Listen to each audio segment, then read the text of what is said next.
Salam jumpa pemirsa TV Tompo, hadir kembali di acara diskusi siang ini. Kali ini kita akan membawakan topik kompetisi di era pandemi. Nah, dalam saat itu maka kita akan lihat nanti diskusinya seperti apa, gitu. Oke, Bapak-bapak, Ibu-ibu, sejak COVID-19 menyerang tanah air 2 tahun lalu, kegiatan masyarakat menjadi sangat-sangat terbatas. Olahraga menjadi salah satu yang terkena imbas paling besar dari pembatasan kegiatan. Hampir tidak ada satupun event besar olahraga yang diadakan, dan itu juga membuat para atlet, juga mungkin juga para pengagum atlet itu kesulitan untuk terus berolahraga dan menjaga stamina-nya. Kita lihat beberapa kompetisi juga sudah ditunda, seperti kompetisi Olimpiade Tokyo, kemudian juga UEFA Euro 2020, dan yang terakhir adalah kompetisi di Olimpiade musim dingin Beijing ini yang digelar dengan sangat-sangat terbatas. Nah, di Indonesia sendiri kita juga melihat bahwa ada kegiatan kompetisi U20 juga ditunda sampai 2023, dan saat ini ada berbagai negara semakin banyak yang dilakukan penundaan. Namun di beberapa tempat kita sudah melihat kompetisi itu dibuka kembali. Di Indonesia misalnya Maret 2022 ini akan dilangsungkan sebuah perhelatan akbar, yaitu ajang balap MotoGP di sirkuit Mandalika, Provinsi Nusa Tenggara Barat. Di situ juga akan menjadi sorotan dunia, apakah kita berhasil menggelar kompetisi di saat pandemi ini. Dan kita juga melihat beberapa waktu lalu kompetisi AFF sepak bola usia 23 yang beberapa pemain positif terinfeksi COVID-19 sehingga Indonesia harus mundur dari kompetisi tersebut. Lantas, bagaimana sih pelaksanaan kompetisi olahraga ke depannya ini kalau pandemi terus berlangsung? Dan bagaimana nasib para atlet, juga protokol penyelenggaraan kegiatannya? Dan bagaimana juga masyarakat berolahraga dan terus beraktivitas? Bersama saya, Burhan Solihin, dalam program Kabar Pandemi, kompetisi olahraga saat pandemi. Program ini bisa Anda saksikan di kanal YouTube TV Tempo dan saluran digital TV Tempo. Telah bergabung dengan kita beberapa narasumber. Yang pertama adalah Bapak Toto Sugito. Ini wajahnya sudah tidak asing lagi, pengurus besar ISI. Selamat sore, Pak. Selamat sore, Pak Burhan. Assalamualaikum warahmatullahi wabarakatuh. Waalaikumsalam warahmatullahi wabarakatuh. Yang kedua adalah Bapak Bobi Rahmat, Kepala Dinas Pemuda dan Olahraga Pemerintah Provinsi Riau. Assalamualaikum, selamat sore. Waalaikumsalam Pak Bobi. Salam olahraga Pak Bobi. Dan yang ketiga adalah Bapak Baharudin, Kepala Bidang Pembudayaan Olahraga Dispora Provinsi Jambi. Salam olahraga. Assalamualaikum. Waalaikumsalam. Terima kasih telah bergabung dengan kami dalam Kabar Pandemi, Bapak-bapak semua. Baik, kita langsung saja mulai diskusi hari ini dengan saya bertanya ke Bapak Toto Sugito, pengurus besar PBISI. Pandemi telah menghentikan banyak kegiatan kompetisi, Pak Toto. Dan bagaimana PBISI melihat hal ini dan bagaimana mengantisipasinya? Silakan. Pertama-tama mungkin posisi saya tidak terlalu kompeten dalam menjawab yang terkait dengan atlet ya, karena saya wakil ketua umum bidang komunitas. Tapi saya akan coba menjawab. Penekannya kepada atlet. Atlet kita sampai sekarang masih berlatih giat untuk persiapan SEA Games dan Asian Games yang berikutnya. Mereka di camp itu benar-benar ketat sekali prokesnya, mulai dari makan, terus tidurnya, dan latihannya. Jadi semua prokes protap mengenai COVID-19 dilaksanakan dengan ketat. Dan berlatih atau latihan itu juga dilaksanakan dengan disiplin, dengan tentunya prokes juga.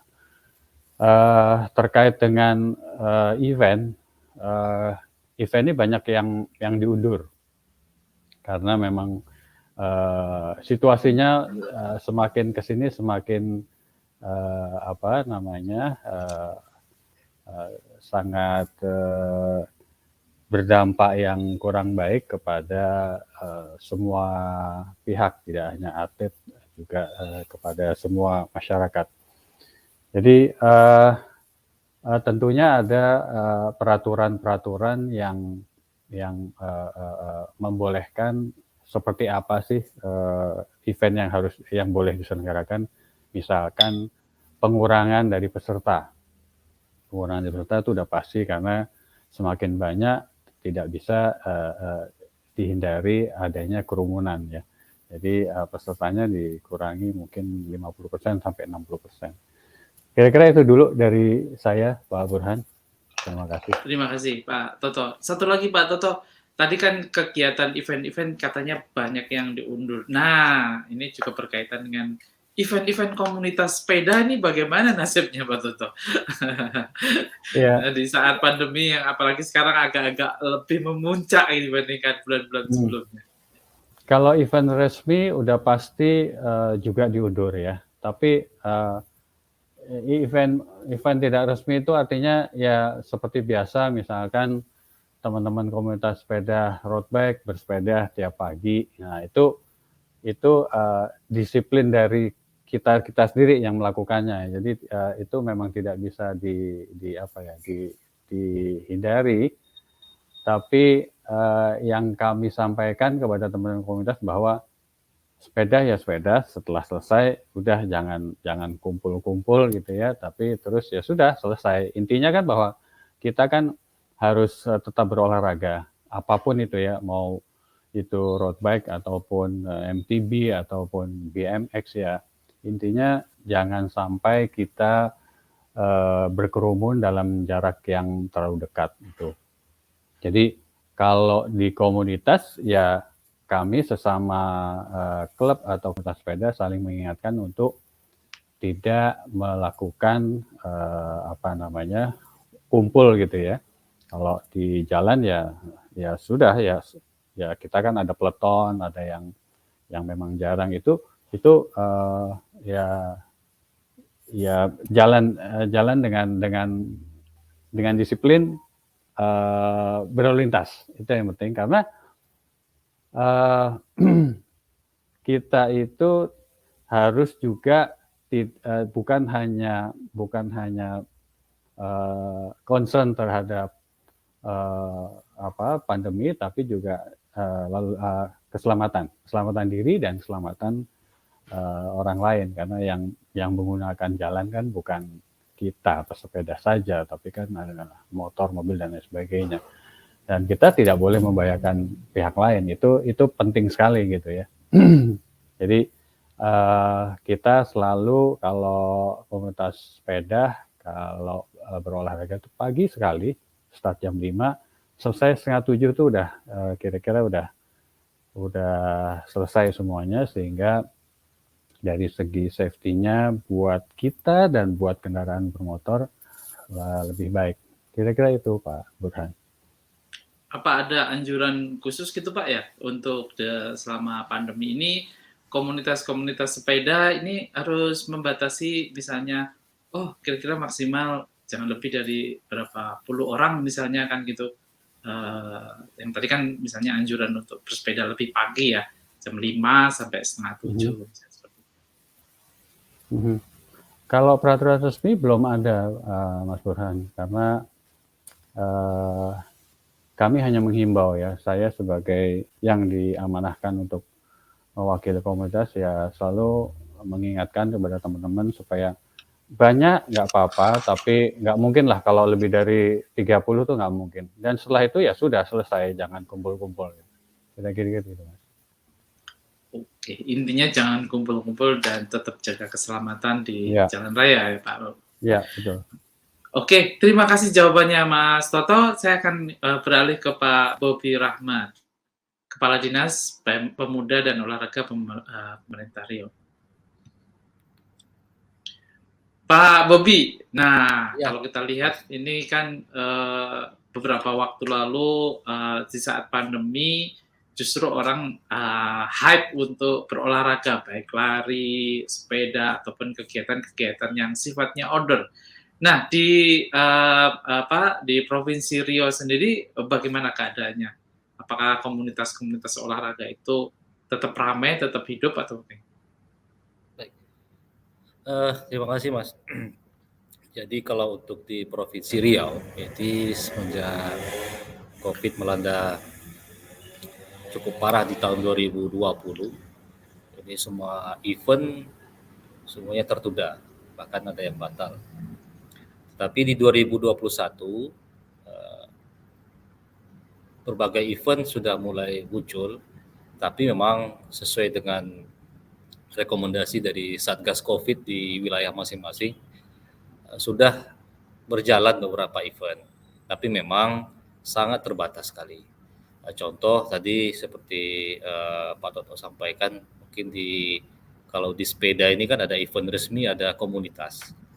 Malahan komunitas sepeda ini makin ramai semenjak COVID melanda. Artinya salah satu olahraga yang cukup aman dalam pandemi COVID ini adalah bersepeda. Artinya tidak bersentuhan fisik langsung.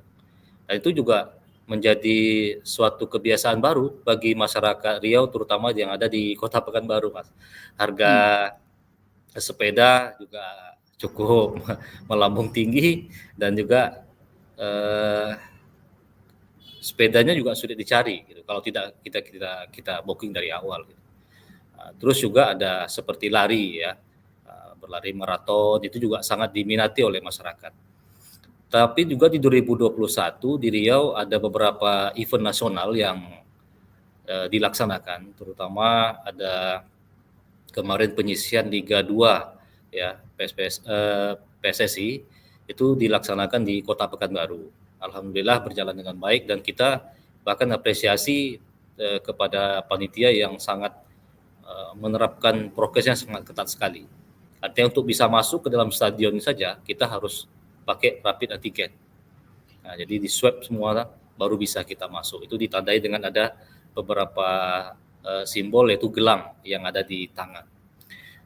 Begitu juga kita lihat di 2021 event nasional juga terlaksana dengan baik saya kira, seperti PON dan juga Peparnas yang ada di Provinsi Papua, dan saya juga kebetulan mengikuti secara langsung.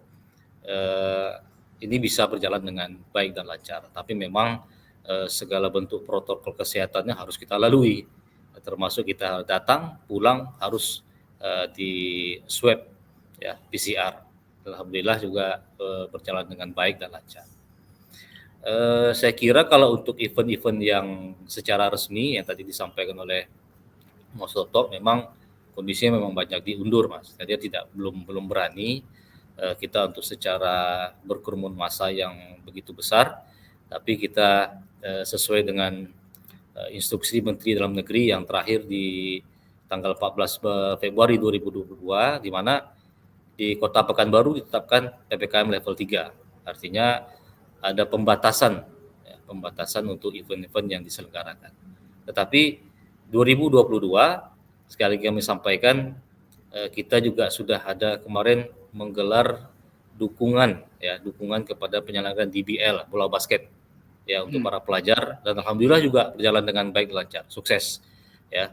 Begitu juga kemarin di awal tahun kita ada juga memberikan dukungan kepada salah satu komunitas lari ya atau maraton. Nah, ini juga dibatasi, Mas. Dari jumlah peserta yang masuk itu sekitar 500 orang, hanya kita batasi sekitar 200 orang. Artinya dalam adaptasi kebiasaan baru ini memang harus kita lalui ya. Artinya penggunaan masker setelah berolahraga wajib kita laksanakan. Terus juga ketika selesai olahraga kita harus bersih-bersih, ya itu juga harus kita lakukan. Artinya kita memang harus siap untuk menghadapi adaptasi kebiasaan baru, baik itu juga dalam penyelenggaraan event olahraga. terutama yang ada di negara kita maupun khususnya kami di Provinsi Riau. Itu Mas. Ini kalau lihat tadi ada banyak event yang digelar gitu ya Pak, Pak Bobi. Ya. Kalau kita lihat ini kan kita melihat belajar dari Piala Eropa kan, atau beberapa event-event di Eropa itu kan mereka menghadirkan penonton kan gitu kan. Ya. Nah bahkan penontonnya sampai penuh full kan gitu kan. Nah di Pekanbaru dan Riau sendiri ini bagaimana ini kan gitu kan, setelah beberapa acara seperti kayak DBL atau yang tadi sebelum-sebelumnya, event-event sebelumnya. Iya, walaupun pada saat pandemi COVID-nya sudah agak melandai di Riau maupun di Kota Pekanbaru, tapi tetap kami dari Dispora Provinsi Riau, setiap penyelenggara atau panitia wajib harus melampirkan rekomendasi dari Satgas COVID wilayah setempat. Artinya kita sudah mengantisipasi ketika terjadi hal yang terburuk dalam penyelenggaraan, kita sudah mengingatkan panitia penyelenggara, SOP-nya harus dijalankan. Ketika terjadi ada yang reaktif gitu Mas. Ya, ada yang reaktif ketika sebelum memasuki venus, ini harus SOP-nya seperti apa. Artinya ketika dia sudah bayar uang tiket, tetapi dalam hasil tesnya reaktif, ini kan tidak bisa masuk harusnya ke venue. Nah, ini yang kita antisipasi dari awal. Setiap panitia penyelenggara wajib ya mendapatkan rekomendasi dari Satgas COVID setempat dan juga dari pihak keamanan, terutama ke pihak kepolisian dalam penyelenggaraan event. Itu dalam arti untuk yang event Mas. Ya. Yang event. Oke. Terima kasih atas jawabannya Pak Bobi. Selanjutnya saya akan menuju ke Pak Baharudin, Kabid Pembudayaan Olahraga Dispora Provinsi Jambi. Pak Baharudin, seperti apa kondisi terkini aktivitas, event atau kompetisi di olahraga di Jambi? Terima kasih Pak Burhan. Alhamdulillah di Jambi kita kebetulan level 2. Alhamdulillah kita untuk aktivitas tetap jalan seperti biasa. Nah, kebetulan saya kan pembina PPLP di Provinsi Jambi. Nah, semua kegiatan kita tetap patuh kepada prokes. Kalau masalah jadwal latihan itu para pelatih sudah menyiapkan programnya dan mematuhi semua petunjuk prokes untuk mengantisipasi yang kita inginkan terkait dengan pandemi ini, Pak. Selanjutnya, Pak, kemudian kita ada di Jambi, tidak seperti Riau tadi, banyak event yang diikuti. Kalau nasional kita sudah sama-sama ikut dalam PON dan Pernas sama, dan kita sama tahu apa yang kita jalankan. Nah, namun kami di Jambi memang baru menggelar kegiatan Gubernur Cup. Gubernur Cup itu kita lakukan dalam rangka ulang tahun Provinsi Jambi di Januari kemarin. Tapi alhamdulillah kesigapan panitia, koordinasi dengan pihak keamanan, terutama saya sama pemerintah, kebetulan Dispora itu selaku penyelenggara, teknisnya adalah PSSI, Cup itu, kemudian dibantu oleh tim keamanan. Karena dalam Jambi ini kita ada PB-nya, pengurus besar ulang tahun Jambi. Salah satunya adalah situ keamanan. Alhamdulillah tim keamanan sangat sigap dengan sepatu tunjuk bersama dengan tim Satgas untuk menerasi jaringan dalam pertandingan sepak bola dalam Jambi, merupakan ini pertandingan sangat bergengsi Persija Jambi, Pak. Oke, terima kasih atas penjelasannya Pak Baharudin. Pemirsa, kita akan membahas lebih dalam topik ini setelah jeda yang berikut ini.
Masih bersama saya Burhan Solihin dalam Kabar Pandemi dengan tema aktivitas kompetisi olahraga saat pandemi. Program ini bisa Anda saksikan di kanal YouTube TV Tempo dan saluran digital TV Tempo lainnya. Baik, langsung saja kita lanjutkan diskusi kita. Kita akan kembali berdiskusi dengan Pak Toto.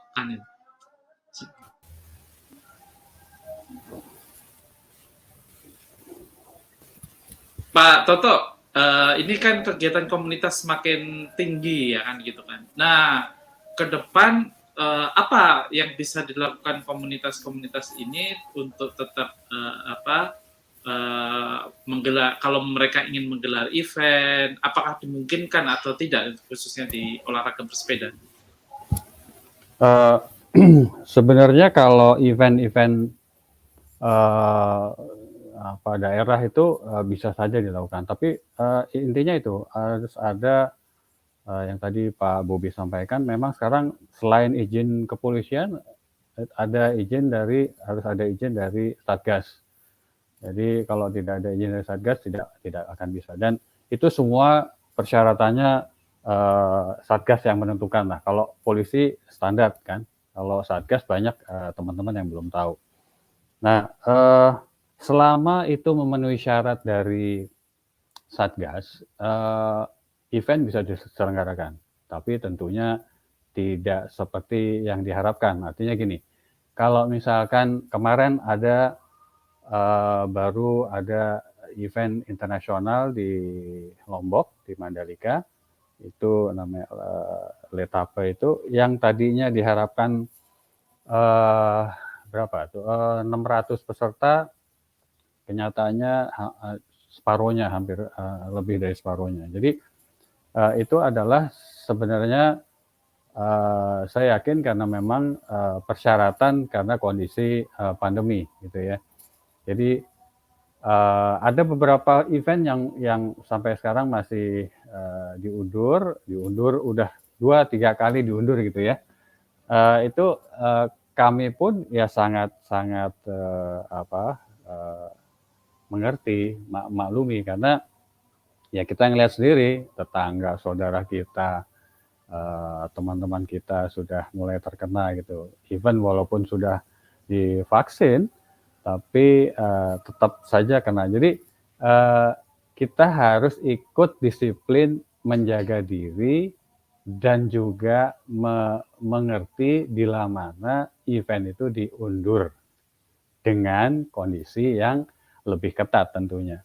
Jadi kalau ditanya apakah dimungkinkan selama ada izin dari Satgas gitu. Kira-kira gitu, dan kondisinya berbeda dengan keadaan normal ya. Jadi keadaan sekarang memang ya kita semua sebagai masyarakat harus patuh, karena kalau tidak ya itulah pandemi akan berkelanjutan dan semua akan sulit gitu ya, ekonomi, sosial, politik dan sebagainya, kita akan kesulitan, tidak bisa maju-maju gitu. Kira-kira gitu Pak Burhan.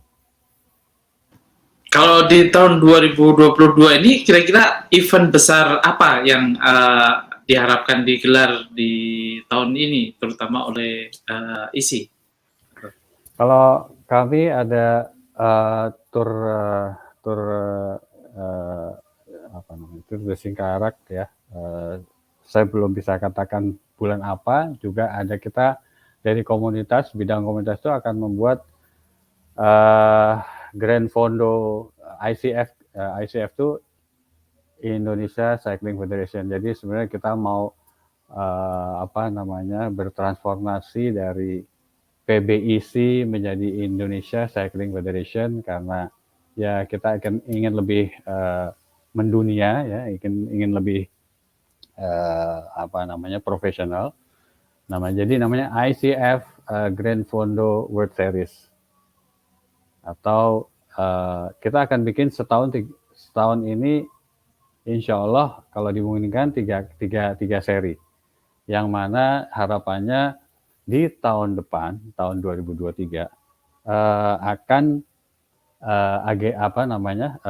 event Grand Fondo kita ini bisa masuk dalam agendanya UCI atau Federasi Sepeda Dunia.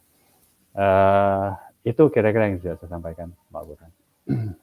Wah, menarik sekali tadi. Ada banyak event ya, selain misalnya yang salah satu yang legendaris Tour de Singkarak, kemudian juga ada Grand Fondo ya. Mungkin bagi teman-teman pemirsa bahwa Grand Fondo ini adalah event bersepeda yang sejauh 100 km ya, Mas Toto ya. Nah, apakah ini akan melibatkan komunitas juga selain tadi yang 3 yang utama gitu ya? Apakah akan digelar juga Grand Fondo bersama komunitas? Kan juga di Tempo juga ada komunitas sepeda, Pak, dan sebenarnya berencana menggelar 2 event yang Grand Fondo di Belitung dan Jogja sebenarnya. Wah, menarik.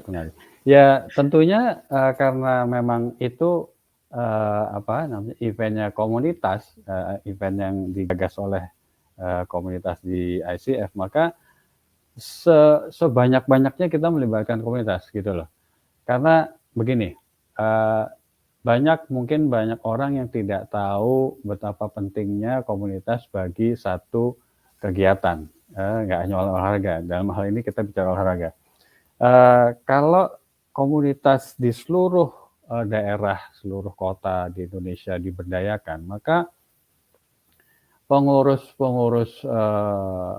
besar olahraga atau pengurus wilayah tidak terlalu sulit untuk mencari bibit atlet, gitu loh. Jadi harus semua diberdayakan ya, setiap daerah ya, ada komunitas BMX, ada komunitas MTB dan lain sebagainya. Itu harus diperhatikan, karena kalau tidak diperhatikan banyak sekali teman-teman di daerah yang berbakat, tapi karena tidak diperhatikan akhirnya itu tidak bisa menjadi potensi atlet gitu loh. Nah, tugasnya komunitas adalah merangkul semua komunitas untuk lebih terarah lagi ya, berlatih atau berkegiatan olahraga, agar kalau memang dia ingin menjadi atlet, kita langsung arahkan gitu loh. Tapi kalau memang hanya hobi, nggak masalah. Justru hobi itu harus tersalurkan dengan baik dan benar kan, sehingga ya bisa menginfluence teman-teman atau saudara-saudara lainnya, sehingga olahraga menjadi kegiatan utama dari masyarakat Indonesia. Kira-kira gitu. Terima kasih penjelasan Pak Toto soal komunitas tadi. Nah, ini saya akan beralih kepada Pak Bobi ini, Kepala Dinas Pemuda dan Olahraga Pemerintah Provinsi Riau.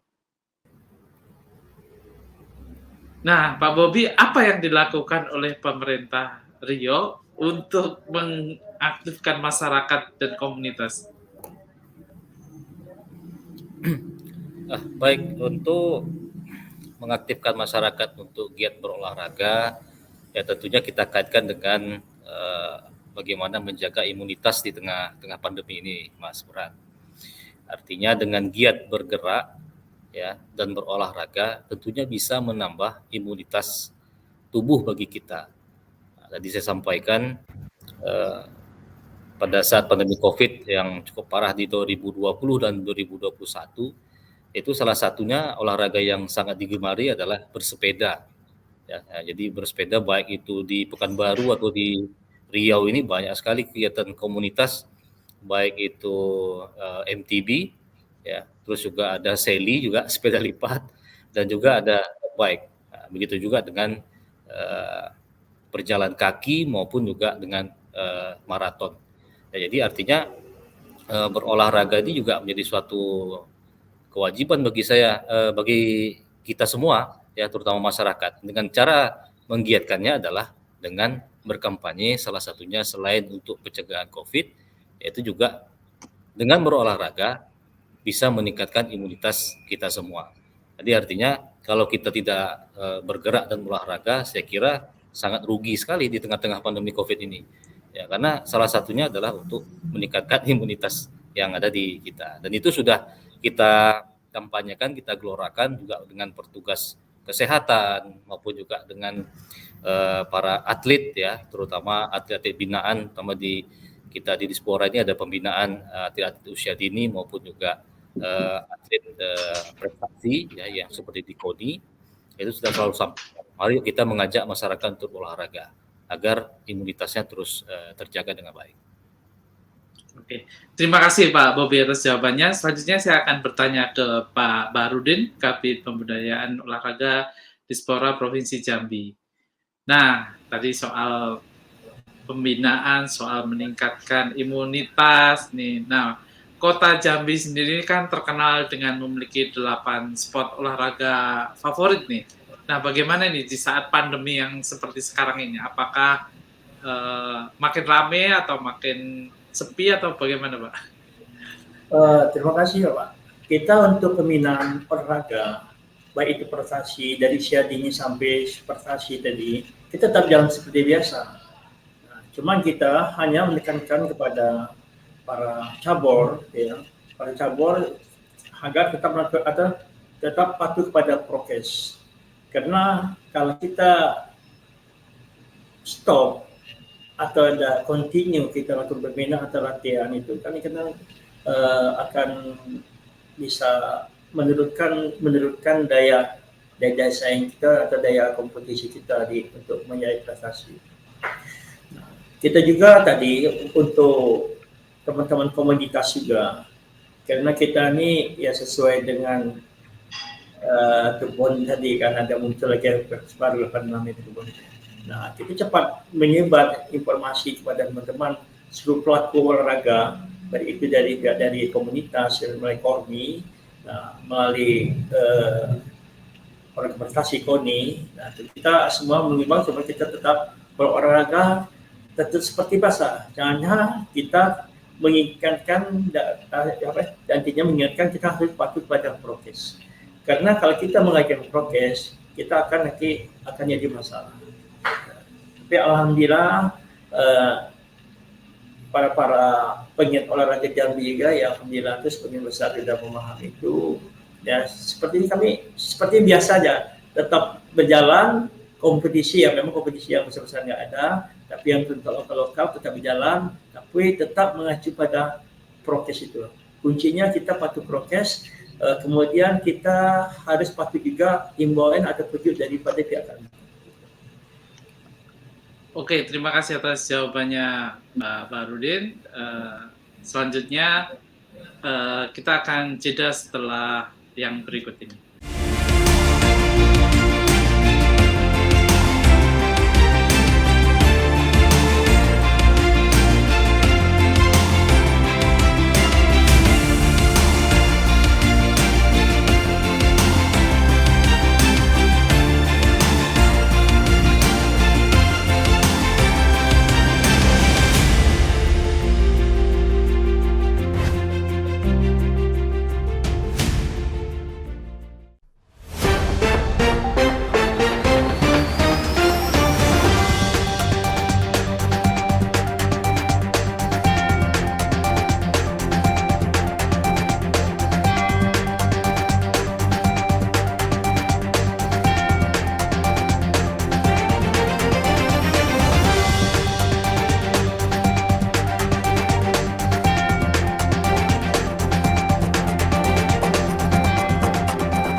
Pemirsa, kita sudah mengikuti diskusi yang menarik tadi bahwa ternyata memang kompetisi masih tetap berjalan dan saat ini kita juga melihat bahwa kegiatan maupun event diselenggarakan dengan sangat bagus.